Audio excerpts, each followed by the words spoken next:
Assalamualaikum warahmatullahi wabarakatuh. Alhamdulillahirabbil alamin. Dinten ieu arurang sadayana tiasa patepang deui dina pangajaran basa Sunda di kelas 5. Sateu acan dikawitan diajar, hayu urang sasarengan macakeun basmalah. Bismillahirrohmanirrohim. Dinten ieu arurang sadayana bade ngabahas ngeunaan perkara sajak. Sateu acana hidup tangtos kungsinya maca sajak, boh dina buku, dina majalah, atawa dina koran.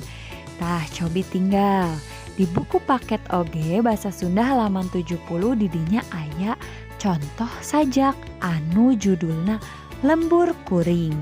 Tah ayeuna ibu bade naroskeun naon ari sajak teh.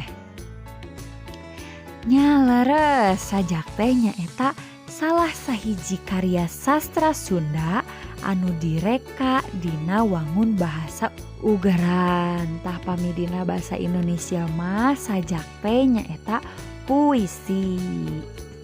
Ayeuna kangge pancen hidup di bumi, pek hidup baca ngeunaan perkara sajak nu aya dina buku paket halaman 70 hiji sareng 72. Pami atos rengse macana hidup kerjakeun soal nu tos ku ibu dijieunkeun. Di dieu tinggal aya 4 soal nu kedah ku hidup kerjakeun nya. Nomor kahiji, naon anu dimaksud jejer atawa tema teh. Lajeng nu kadua, naon anu dimaksud nada jeung suasana. Nomor katilu, naon anu dimaksud rasa teh. Sareng nu nomor terakhir, naon anu dimaksud amanat teh.